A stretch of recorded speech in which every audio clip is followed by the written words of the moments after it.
लिंग पुराण में 7 गलतियां बताई है कंगाल होने की। ये गलती अगर आपने भी करी है तो जिंदगी में कितना भी पुण्य करोगे उसका फल नहीं है। आज की कथा को लिखकर रखना, शायद तुम्हारी जिंदगी सवर जाए। लिंग पुराण में 7 गलतियां बताई है व्यक्ति को बर्बाद होने की। पहली गलती है, उसमें से अगर आप स्वीकार कर रहे हैं ये गलती तो समझ लो कि गलती आपने करी। गंगा जल तो बुलवाया टैंकर भरकर, 21,000 बेलपत्र भी समर्पित कर रहे हो आप। मंदिर दर्शन करने वाला आता रहा, किसी को अंदर प्रवेश नहीं दिया।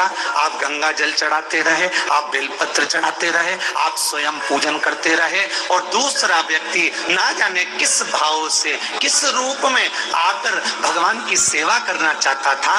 पंडित जी ने आपके चक्कर में उसको जल नहीं चढ़ाने दिया, पंडित जी ने आपके चक्कर में उसको बेलपत्र नहीं चढ़ाने दिया। पहली गलती यह हो गई कि भगवान के भक्त को भगवान से दूर कर दिया गया। अब उठा लो श्रीमद् भागवत कथा।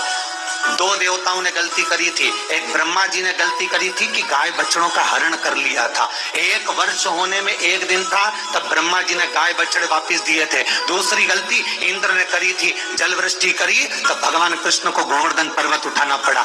दोनों देवताओं ने गलती करी पर भगवान कृष्ण ने इंद्र को क्षमा कर दिया पर ब्रह्मा को क्षमा नहीं करा। क्यों नहीं करा? क्योंकि इंद्र को क्षमा इसलिए करा क्योंकि इंद्र ने जब जल वृष्टि करी तो सारे ब्रजवासियों को भगवान के चरणों में लाकर छोड़ दिया। सारे ब्रजवासी गोवर्धन पर्वत के नीचे आकर बैठ गए, भगवान के चरणों में आ गए। और ब्रह्मा ने जो गलती करी वो ऐसी गलती करी कि भगवान से गाय और बछड़ों को दूर कर दिया। जो भगवान से भगत को दूर कर दे उसको शंकर कभी क्षमा नहीं कर सकता। इसलिए बर्बादी का पहला कारण आप भक्त और भगवान में दूरी बना ली।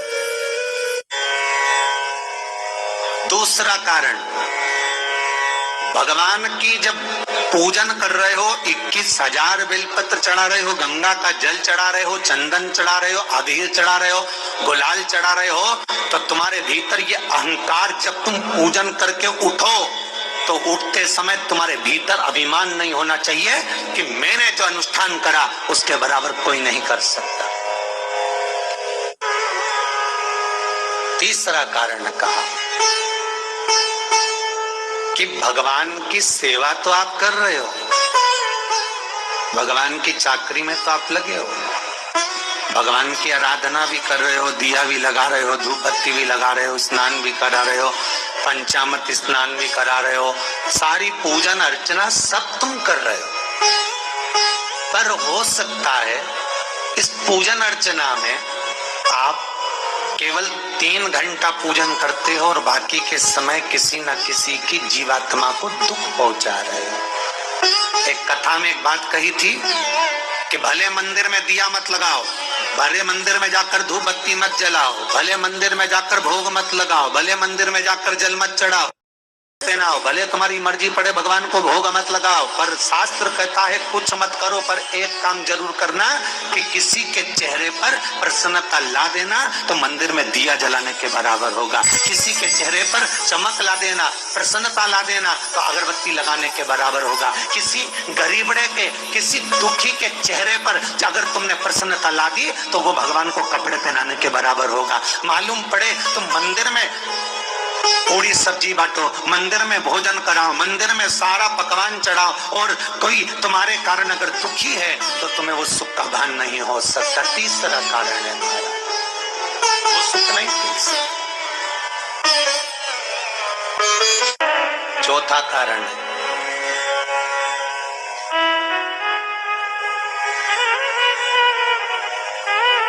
महाराज, जिस मंत्र को पढ़ा जा रहा है, जिस मंत्र का स्मरण किया जा रहा है,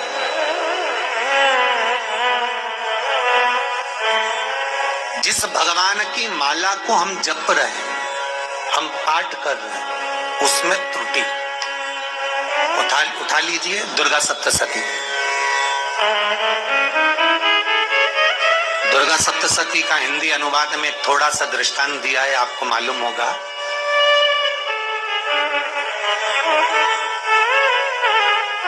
जजमान सप्तशती का पाठ कराते थे नवरात्रे में। नवरात्रे पूरे होते थे और उनकी पत्नी मर जाती थी। सप्तशती के अंदर लिखा है, बहुत ध्यान से सुनिएगा।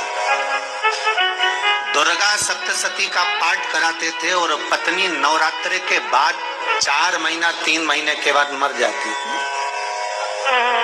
बहुत दुखी था सेठ। एक शादी करी, दूसरी करी, तीसरी करी, चौथी करी, चौथी पत्नी भी मर गई। बहुत दुख हुआ। आज वो गुरुजी के पास चले गया, गुरुदेव, गुरुजी, गुरुदेव, गुरुदेव। गुरुजी बोले क्या हो गया? सेठ जी बहुत दिनों के बाद आ रहे हो, क्या बात है गुरुदेव?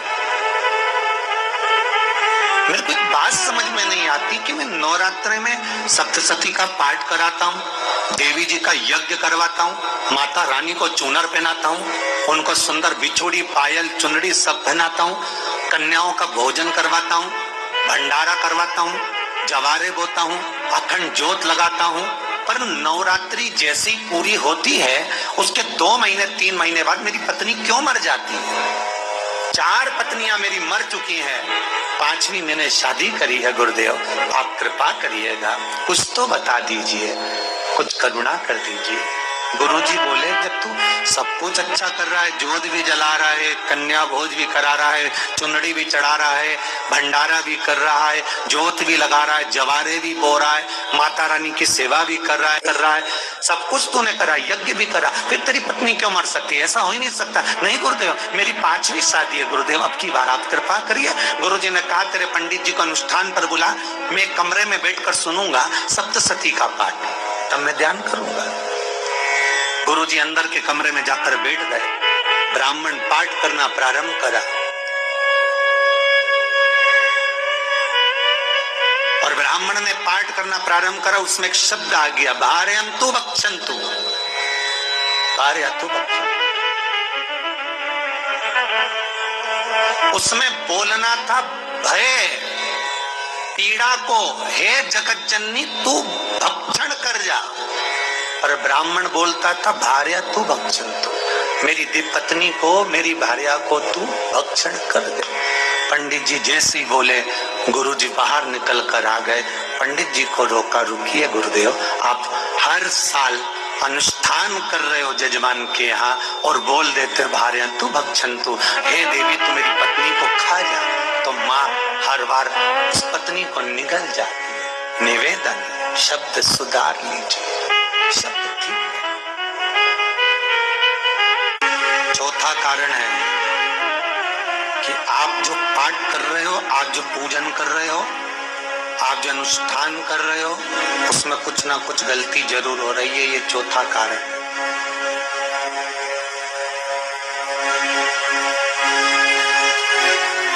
एक बार पूरे घर के लोगों को बिठाओ, अपने घर के लोगों को, मम्मी से पूछना मम्मी तुम कौन कौन सा पाठ करती हो?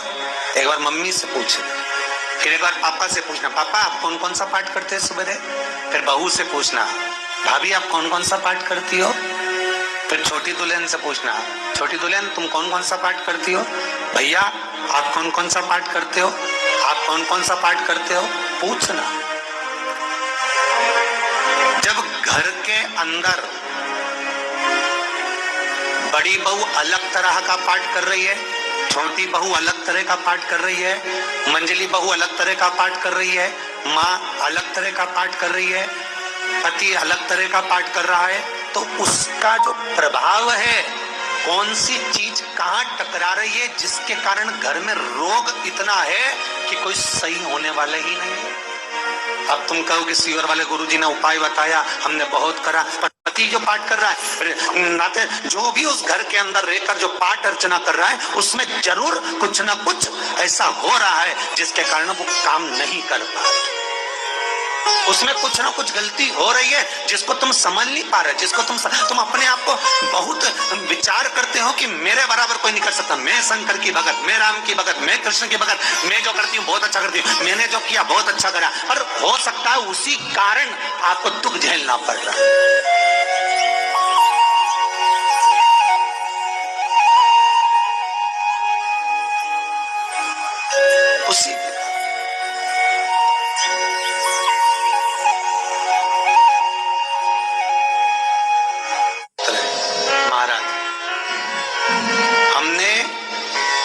दान किया, हमने जो पुण्य किया, हमने जो सत्कर्म किया, वो किस जगह पर लगा। पांचवा सूत्र,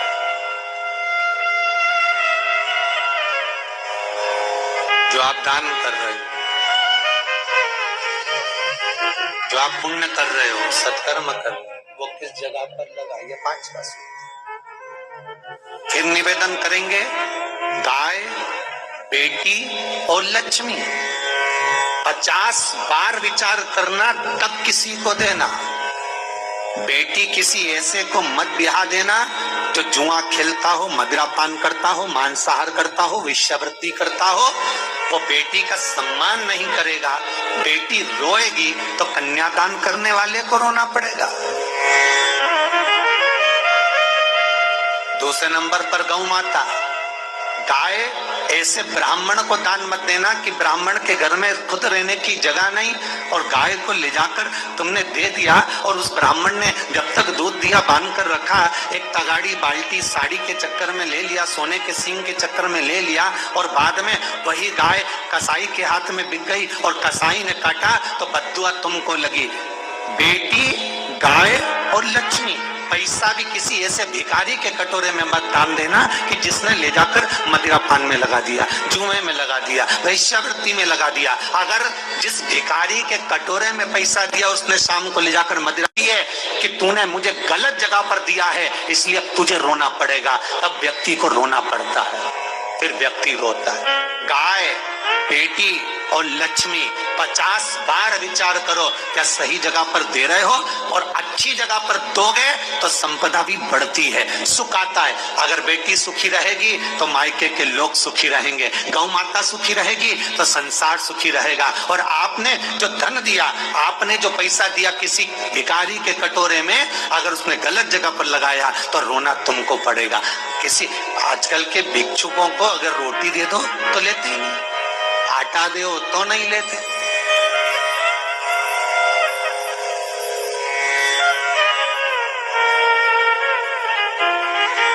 पहले के समय में जो भिक्षुक आते थे ना तो रोटी बनी हुई मांगते थे। बूढ़ी बूढ़ी माताएं जानती होंगी, चिमटा बजाकर, घुंघरू बजाकर कहते थे भोजन, तो 2 रोटी निकाल कर दे दी जाती थी घर से। ले बाबा, तो माता इतना प्रेम रखती थी, केवल रोटी नहीं देती थी, बाबा बैठो हम सब्जी ला कर देते। इतना प्रेम था बुजुर्ग माताओं का, बैठो। और आज के जमाने में अगर रोटी दे दो तो फेंक दे नली में ले जाके, पैसा चाहिए, क्यों? शाम को पीने के लिए चाहिए ना, मदिरा पान के लिए, मांसाहार के लिए, जुए के लिए, वेश्यावृत्ति के लिए धन चाहिए।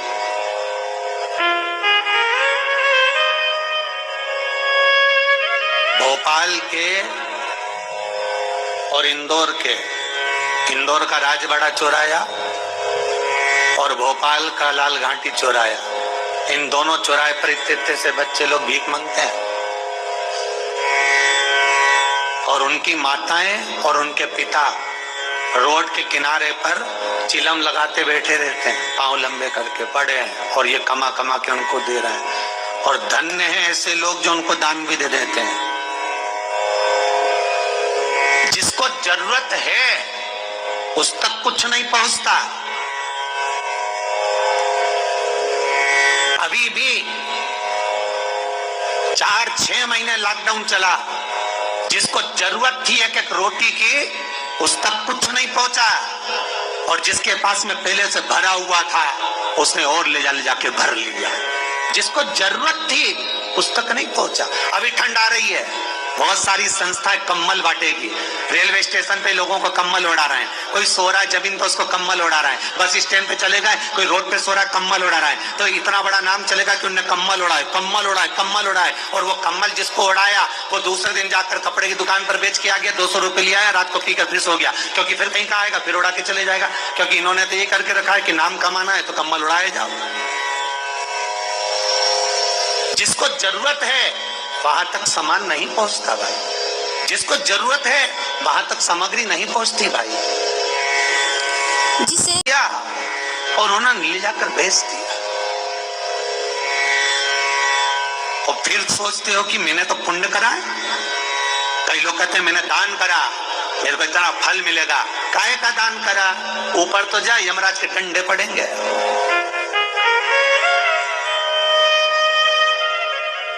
रेल में, ट्रेन में आप बैठ जाओ रिजर्वेशन कोच में, छोटे छोटे लड़के आते हैं, अपना कपड़ा उतारते हैं। सही बोलना रे भाई, जितने लोग टीवी पर कथा सुन रहे हो, छोटे छोटे बच्चे अपना कपड़ा उतारेंगे और पोछा लगाएंगे रेल की बोगी में। जब गवर्नमेंट ने स्वीपर रख रखे हैं तो तुम्हें अंदर आने का किसने कहा?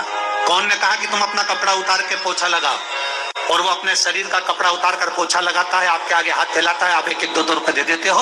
वो अगले स्टेशन पर उतरता है, कोई सूंघने की सामग्री लेता है, सूंघ सूंघ के वो बर्बाद हो जाता है और कहीं कूद कर मर जाता है। उसके मरने में 1 रुपया तुम्हारा भी लगा है, इसलिए नरक तुमको भी भोगना पड़ेगा, क्योंकि उसके मरने में तुमने हेल्प करी है।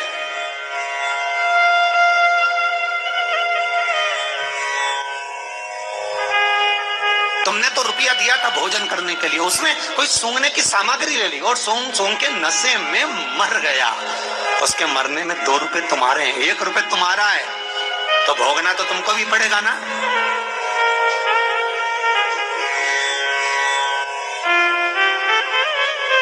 कहीं अच्छी जगह लगाओ, सत्कर्म की ओर लगाओ, तो सुख का आनंद कुछ और ही होगा,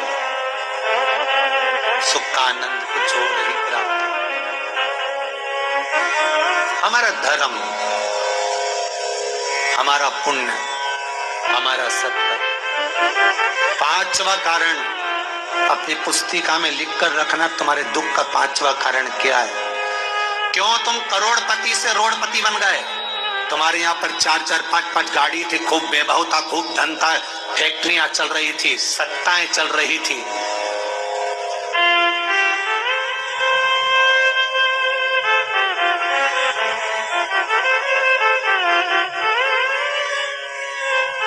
खूब सत्ताएं थी, खूब वैभव था, खूब धन था,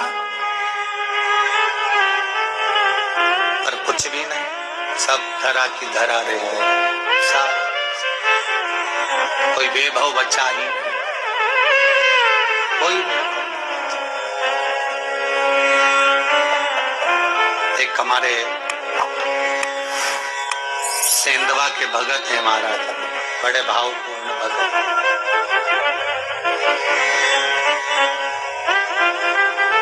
तो कहे गुरुजी हम बड़े दुखी हैं, बड़े कष्ट में। हमने कहा कष्ट का कारण कुछ ना कुछ जरूर होगा, दुख का कारण जरूर कुछ ना कुछ होता है। कहने लगे गुरुजी हमारी तो जीनिंग चलती थी, खूब फैक्ट्रियां चलती थी, इतना जीनिंग फैक्ट्रियां थी, इतना चलता था,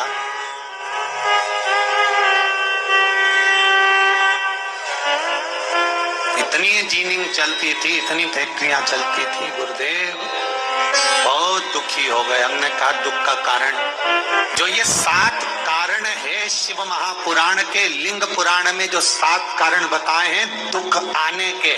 जब फैक्ट्रियां अच्छी चल रही, जीनिंग अच्छी चल रही, व्यापार अच्छा चल रहा है, तो 7 कारण बताए हैं। क्या आप उन 7 कारण में से कोई कारण आपके साथ में हुआ है जिसके कारण आप रोड पर आ गए, करोड़पति से रोडपति बन गए?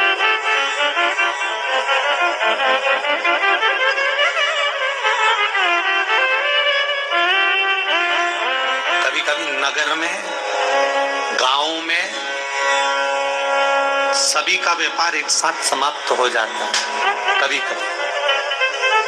कभी गांव में, नगर में सबका व्यापार एक साथ समाप्त हो जाता है, सबका व्यापार एक साथ ही खल्लास हो जाता है, समाप्त, सभी कर्जे में हो जाते हैं। तो समझ लेना कि उस गांव के खेड़े का देव महादेव, उस गांव का खेड़ापति भगवान शंकर, उस गांव का शिव जरूर रुष्ट हुआ, जरूर रुष्ट। उसको मनाने का प्रयास कर, जिससे अपनी नगर, अपना गांव फिर उन्नति की सीढ़ी पर चढ़ जाए। 5वां कारण मंत्र जाप, अर्थात तुम्हारा फिर निवेदन, गाय, बेटी और लक्ष्मी 50 बार विचार करना, तब देना, नहीं तो मत दे। और महाराज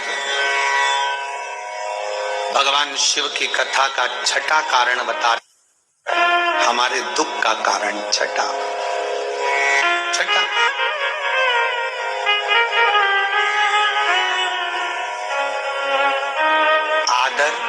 सम्मान में कमी।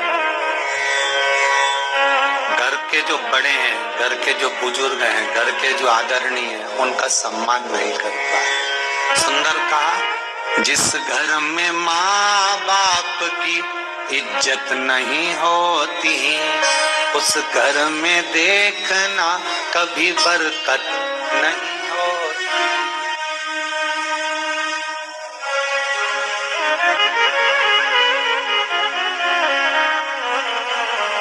छठा कारण है सम्मान, सत्कार, आदर न होना। जब धन।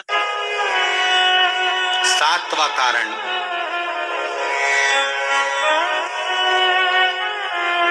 ये अंतिम कारण है। जितने लोग कर्जे में लदालू में, जितने लोग दुखी हैं, जितने लोग तकलीफ में, आज की कथा को बहुत दिल से सुनना, अपनी गलती को जरूर छांटना। मुझे विश्वास है मेरा भोलेनाथ, आप अगर गलती को स्वीकार कर लोगे तो शंकर वापिस आपको करोड़पति बना देगा, लखपति बना देगा। शंकर आपके भंडार फिर भर देगा।